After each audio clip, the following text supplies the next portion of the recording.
Bonjour et bienvenue dans ce 5e épisode de Caput Mundi, le podcast dédié à l'histoire de Rome, de sa fondation légendaire à sa chute.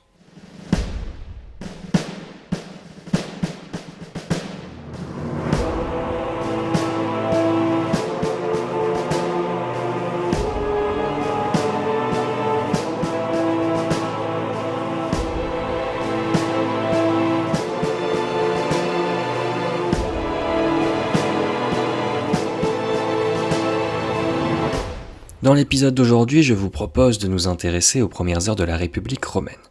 Dans le dernier épisode, je vous avais raconté la chute des Tarquins, les derniers rois de Rome et la naissance de la République, la Respublica Libera, en 509 avant notre ère.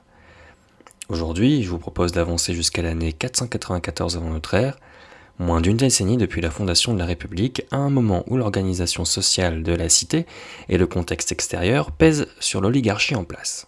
La conséquence de tout cela est la création d'une nouvelle charge, le tribunat de la plèbe, un titre, nous le verrons, qui gagne en importance tout au long de l'histoire de Rome. Le récit que je m'apprête à vous raconter est inspiré des récits de Tite-Live, Denys d'Halicarnasse et Dion Cassius.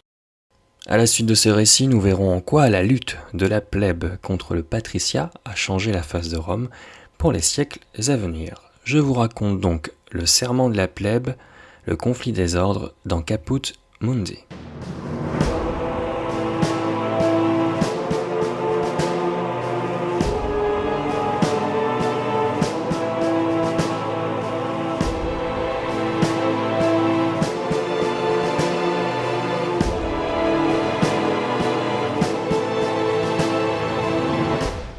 En 509 avant notre ère, c'est le Sénat qui prend le pouvoir après la chute de Tarquin le Superbe.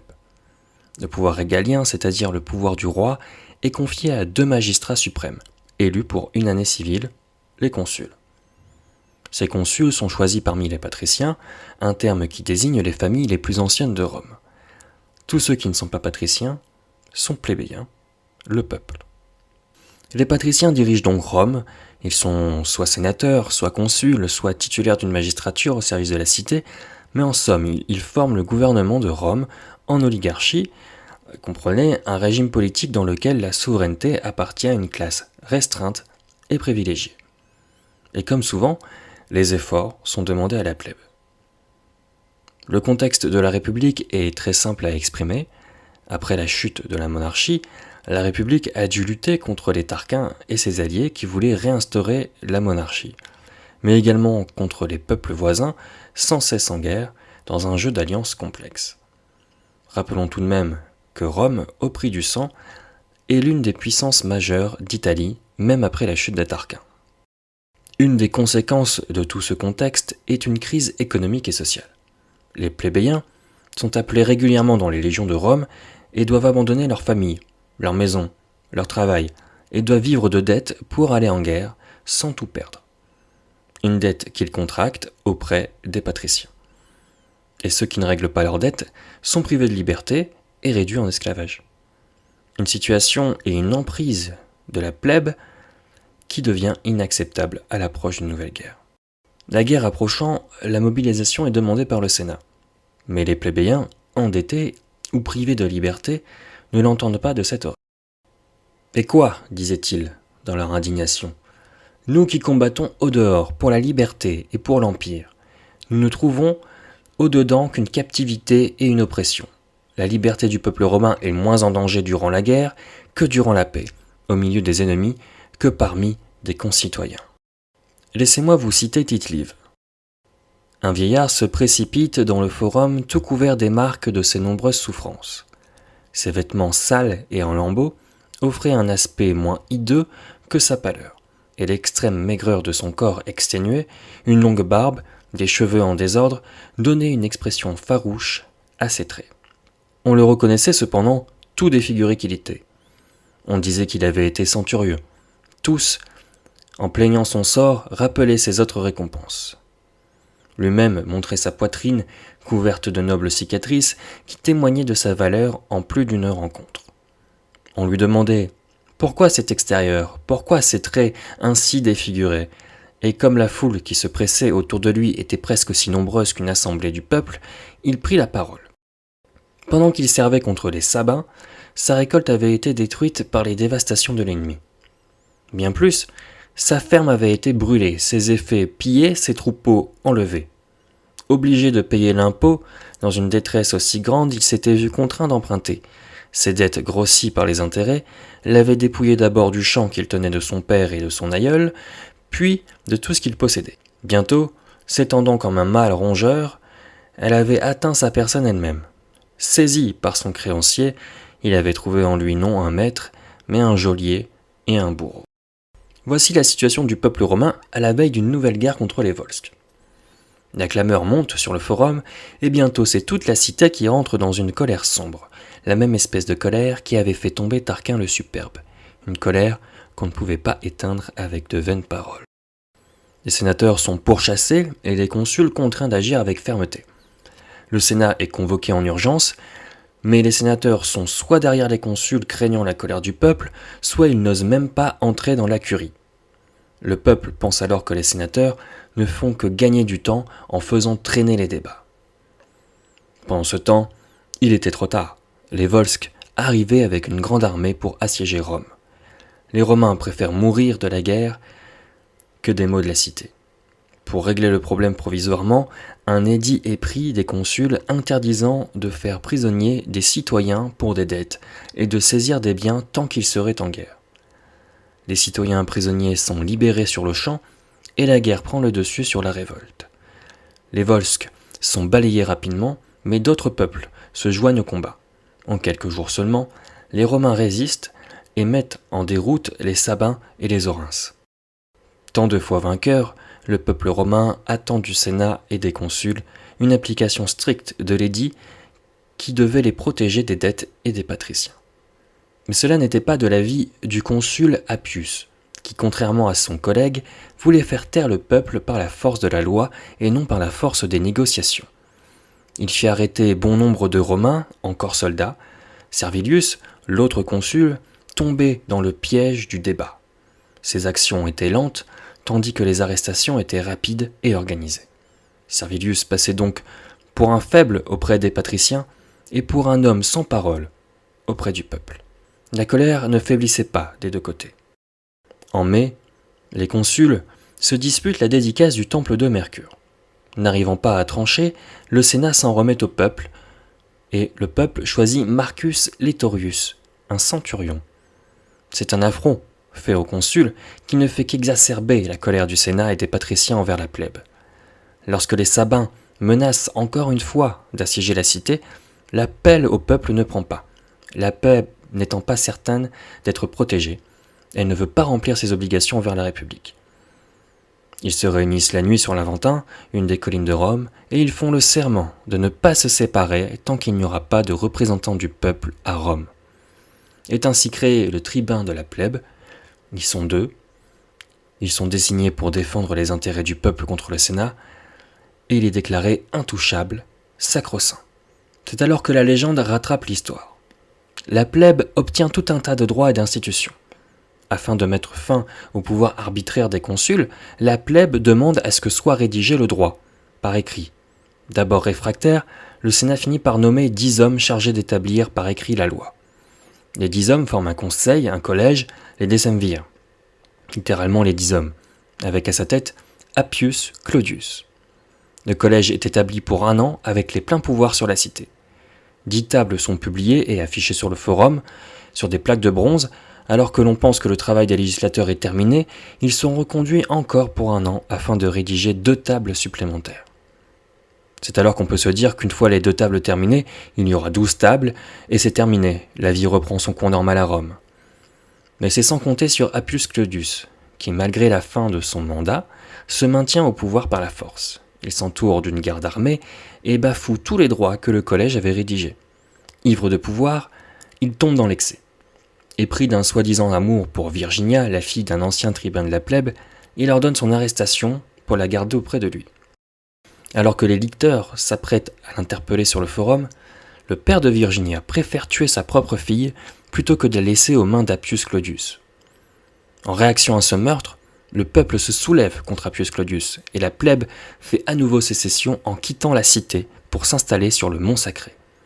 Des soldats, dirigés par le fiancé de Virginia, se rebellent et rejoignent le peuple en sécession et campent sur l'Aventin. Pour le Sénat, c'en est trop, les décemvirs rendent le pouvoir, les consuls et les tribuns de la plèbe sont réinvestis, la loi est appliquée et Appius Claudius est arrêté. Tite-Livre raconte que Appius Claudius a tenté de faire appel à son procès, appel aux tribuns de la plèbe, les mêmes contre qui il avait usurpé le pouvoir et tenté de voler sa fille. Appius se suicide en prison et la vie reprend, doucement, à Rome.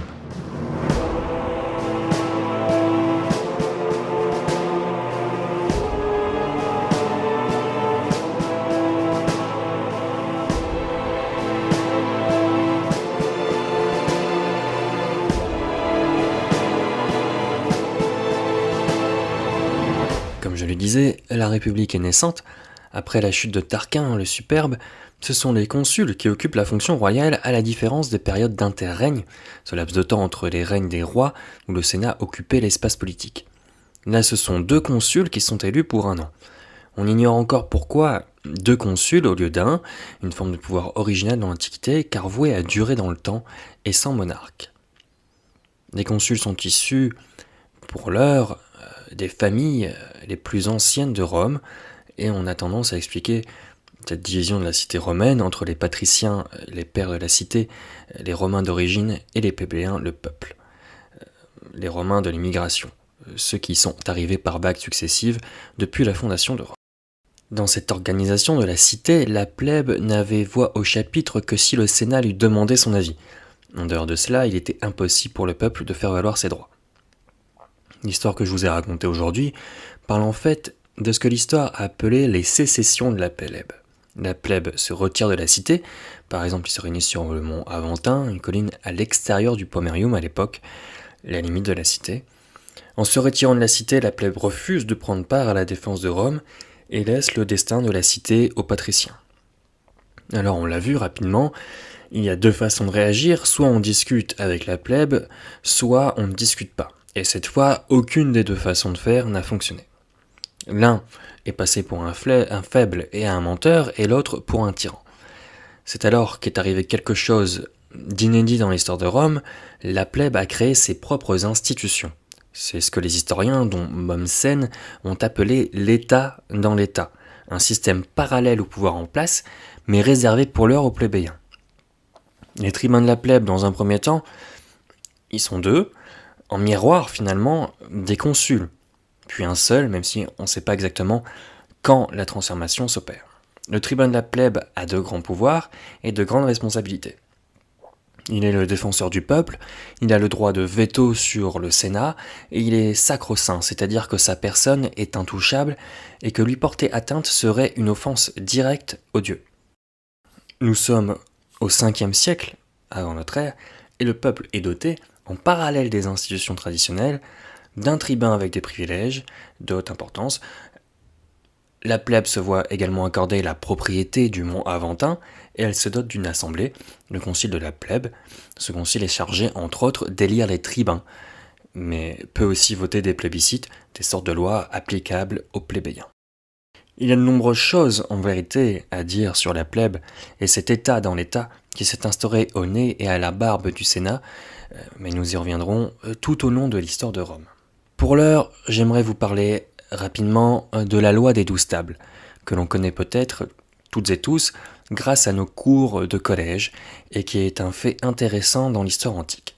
Le projet de fixer des règles écrites pour la cité est un long processus et fait partie des revendications de la plèbe lors des sécessions, car avant le droit était principalement une tradition et orale.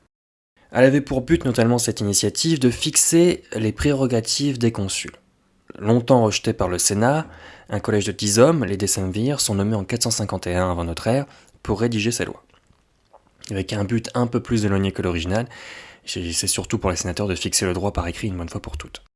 C'est une entreprise originale pour le monde latin. Il faut savoir que dès 454, quelques années avant donc, la plèbe avait envoyé des commissions et des ambassades pour observer le mode de fonctionnement des cités grecques. Les 12 tables sont donc des lois inscrites sur des plaques de bronze et qui traitent d'un tas de sujets sur tous les niveaux de la vie. Par exemple, sur les dettes, sujet de discorde initial, le droit est inscrit et est le même pour tous. Il y a aussi des lois sur la succession, sur les rites funéraires et le mariage. D'ailleurs, dans la loi d'origine, il est encore question d'interdire le mariage entre un patricien et un plébéien. Vous l'avez compris, la discorde entre la plèbe et le patriciat n'est pas prête de se terminer. Il s'agit de l'organisation propre de la cité qui perdure tout au long de l'histoire de Rome, même si la division au fil des siècles devient de moins en moins marquée. Les mariages vont être possibles, la plèbe pourra accéder au consulat et le tribunal de la plèbe sera capté par le pouvoir impérial. Il n'empêche que les familles patriciennes gardent une importance dans la cité, et ce pour des siècles. Il n'y a qu'à voir le nom de certaines rues actuelles de Rome qui portent encore le nom de ces familles patriciennes pour s'en faire une toute petite idée. N'hésitez pas à me poser des questions sur les réseaux, à consulter le dossier complémentaire et la bibliographie dédiée à cet épisode sur le site internet de Caput Mundi. Merci d'avoir écouté ce nouvel épisode de Caput Mundi. N'hésitez pas à le partager autour de vous et à suivre Caput Mundi sur les réseaux sociaux et sur les plateformes de streaming audio. Dans le prochain épisode, nous nous intéresserons à Camille, un illustre chef de guerre et homme politique romain qui a mené la cité éternelle à la tête du monde.